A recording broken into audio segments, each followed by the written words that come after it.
Hello everyone, this is Katerina and today I'm going to be talking about a procedure called the Endometrial Ablation. So that is a surgery that women can get on their uteruses that basically make it so you permanently have no more periods, or at least greatly reduced. So that's something I did 6 months ago, and that's why I want to talk about it today. Basically, this surgery, there's a bunch of different methods that they can use, but my doctor personally used something called the Cynosure method, which I believe is like a laser. But there's all kinds of different ways they can freeze it, burn it, all kinds of different things. So basically, it is almost impossible to get pregnant after you do it, or it's a very, very low chance. So if you think that you may want kids in the future, this is not the procedure for you. And it also does have kind of a high risk compared to like a lot of other procedures. So basically it's an 80% success rate, my doctor told me, but that also means a 20% failure rate. So it's not the best odds, but for me it was my best option, and I'm very happy I did it.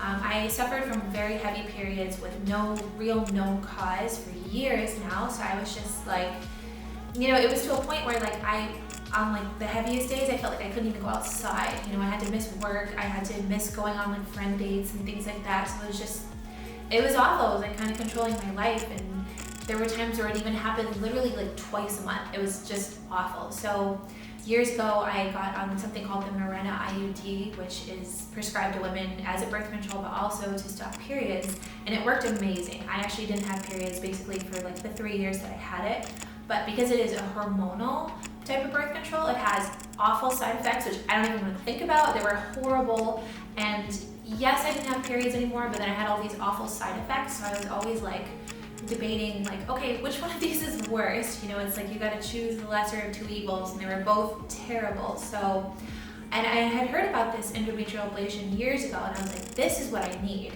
But it's not the easiest thing to do. It's a very simple surgery, takes less than an hour, I believe, but a lot of doctors don't want to do it because you can't get pregnant after.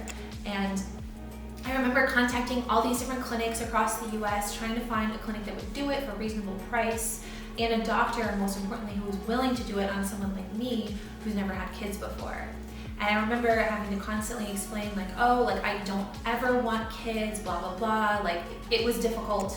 And on top of that, such a simple surgery, being in the US, was incredibly expensive. So it was just, again, wasn't the best option for me. So long story short, I ended up going to Turkey to do it, and it was the best decision ever. I'm super happy I had it. It's been about 6 months for me since I had my ablation, and luckily my periods have been getting lighter every single month since. It's a huge change, and I don't have to have hormonal birth control anymore, so it's been really amazing. So in the process of me researching clinics, I discovered a medical tourism company called Lifeboat, who I think they can send patients all around the world, but I think they have a focus in Turkey, and Istanbul is very well known for having a big medical tourism industry, so that's the place I was looking for. I found a hospital called Medical Park in Rosaria, and that Lifeboat, this medical tourism company, Lifeboat, actually connected me with them. I told them what I wanted. I was like, this is the procedure I need, here are my medical documents, and they contacted me with this hospital. So I messaged the hospital coordinator, and he recommends me a doctor, Dr. Hadia. And so the whole time I'm messaging them, they're like, oh, when are you going to book your flights? When are you coming to Turkey?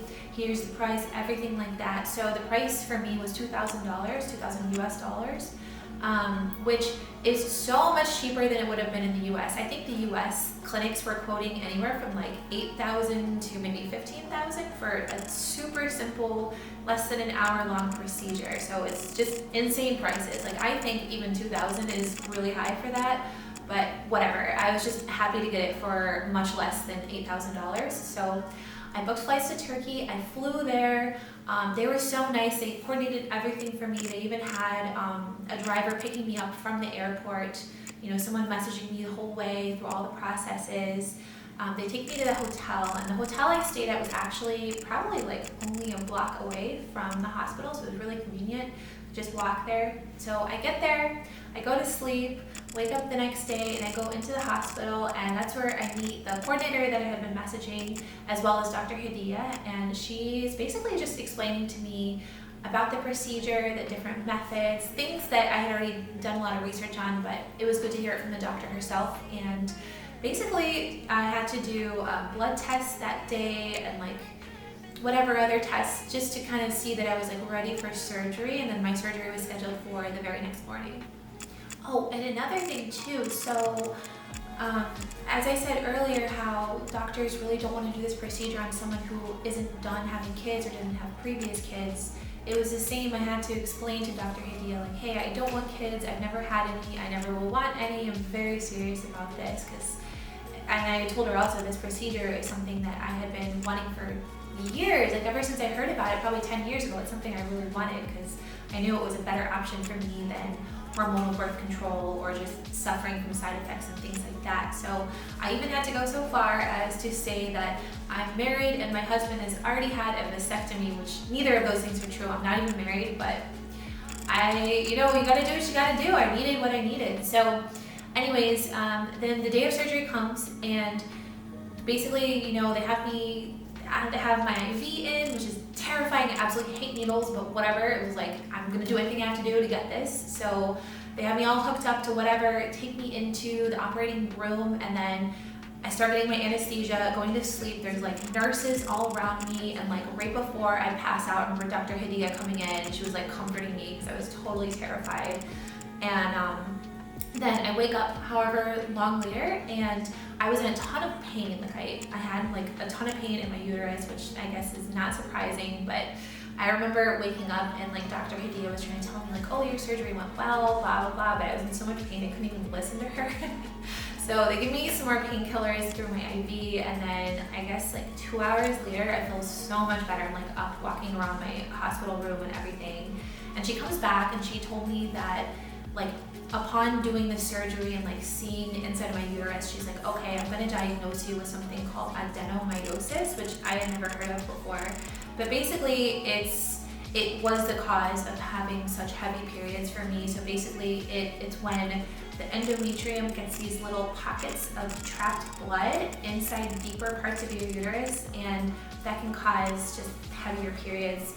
For a lot of women who get this procedure, they have really bad cramps alongside their heavy periods. I, as an adult, never really got cramps. Like maybe once in a blue moon I'd have for like a little bit, I'd need like half an ibuprofen to handle it, but nothing serious. I have a lot of girlfriends who have really bad cramps, who like can't move at all from the pain, but I've never really experienced something like that, luckily, and that's another reason that ablation was right for my case, because if you are someone who has really like heavy periods and bad cramps, ablation can actually make cramps worse.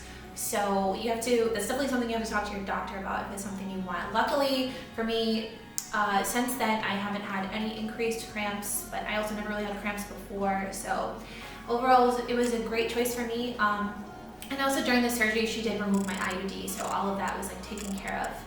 So a couple hours later, I go back to my hotel, sleep. The next day I wake up and I have zero pain. They did prescribe me painkillers and antibiotics. I never took any of my painkillers, just didn't really need them. It was just like that first hour after surgery that was like super painful, but after that, totally no big deal.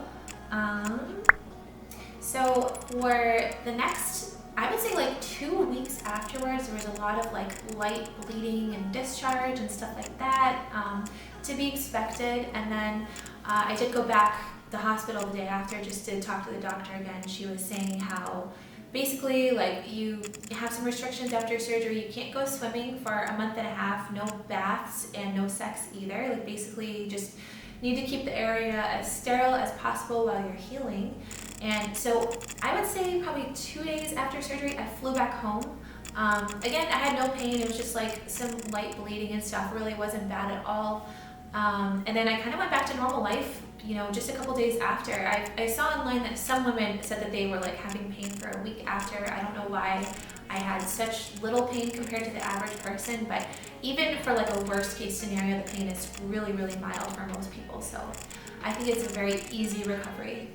So it's officially been 6 months post-op for me, and it's better than ever. I would say the first month or two after, when I would have my period as normal, it was like way lighter than before, but like not totally gone either. So I was like, oh, I hope this gets better, because it was still a little annoying to have to deal with it at all after having the surgery. But each subsequent month afterwards, it actually got lighter and lighter to a point where like maybe it's like half a day of really light bleeding. Like it's basically nothing.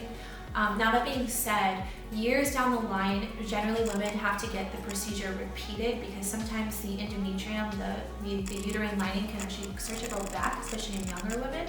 So that's always a risk. And then in some women, and then 20% of women who get the endometrial ablation and it fails, you actually later need to get a hysterectomy, which is a big surgery. And I did accept that risk. I wouldn't mind having a hysterectomy because again, I have no plans to have kids. I just need my ovaries for the hormones and that's it. So that is totally a risk that you do have to accept if you want to get this procedure.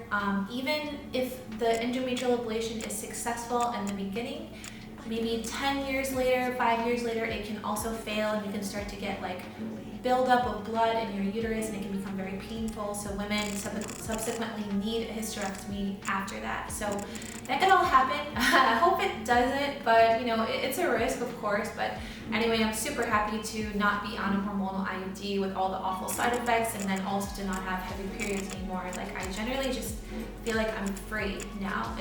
It's amazing, really. This procedure I feel like kind of gave me my life back, so I really appreciate that. And if you're someone who's considering getting it, I highly recommend any places. Medical tourism is a good industry. Turkey is one of them. I know Korea is really good for that too.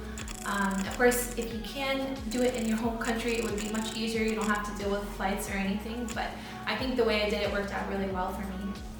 All right, thank you so much for watching. Bye.